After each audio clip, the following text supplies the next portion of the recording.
A questão diz: uma pessoa viaja em uma moto a velocidade constante de 80 km por hora, chegando à cidade de destino em um tempo de 50 minutos. Se caso esse homem resolvesse ir a uma velocidade constante de 100 km por hora, neste mesmo percurso, em quanto tempo chegaria a essa mesma cidade de destino? Então a questão, ela explora o seguinte: ela explora uma grandeza inversamente proporcional. Por quê? Porque quanto mais rápido for o automóvel, em menos tempo ele chegará à sua cidade de destino. Então você percebe o seguinte: o primeiro passo para resolver qualquer questão de matemática é separar os dados. Inicialmente você tem 80 km por hora, que corresponde a um tempo de 50 minutos. Então você já tem aqui que 50 km por hora corresponde ao tempo de 50 minutos. Ele pergunta se caso aumentasse essa distância para 100 km por hora, se aumentasse essa quilometragem, certo? Essa velocidade para 500 km por hora, em quanto tempo ele chegaria nesse mesmo percurso? Você percebe o seguinte: como são inversamente proporcionais, então o que você precisa falar? Precisa dizer o seguinte: você primeiro vai montar uma fração de 80 e 100, certo?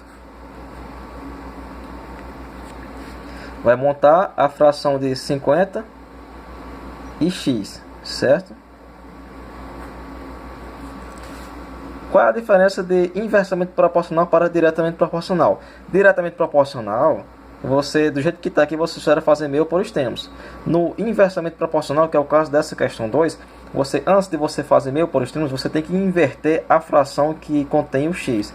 Repete a outra fração. Repete essa fração 80 por 100. E tem que inverter essa fração que contém o x. X vai para cima e 50 vai para baixo, porque é inversamente proporcional. X vai para cima e 50 vai para baixo. Pronto. Já que eu inverti, eu cumpri os critérios de inversamente proporcional. Nesse caso aqui, agora sim eu posso fazer uma multiplicação de meio por extremos. 100 vezes x vai dar 100x.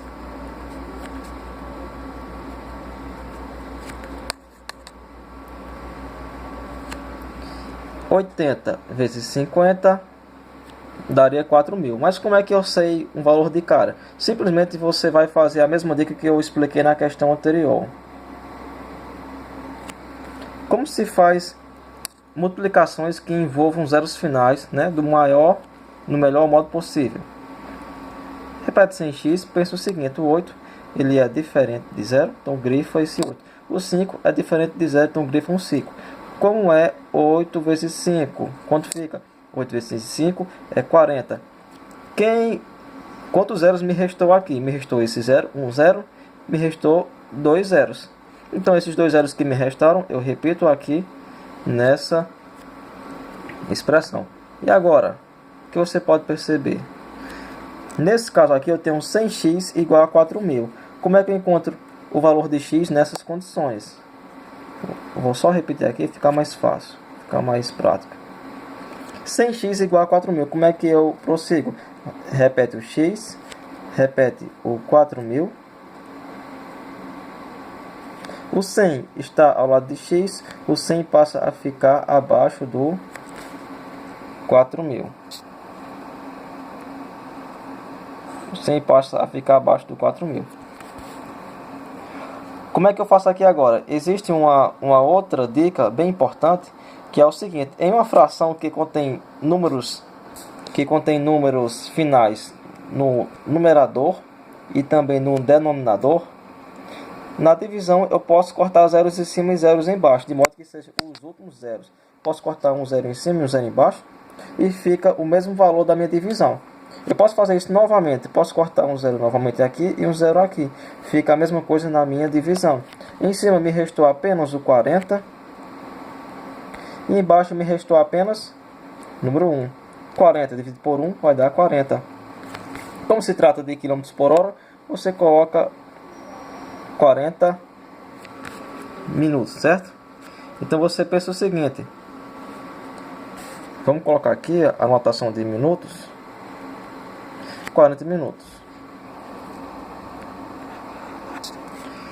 Inicialmente, o problema diz: se ele aumentasse a sua velocidade para 100 km por hora, em quanto tempo chegaria nesse mesmo percurso?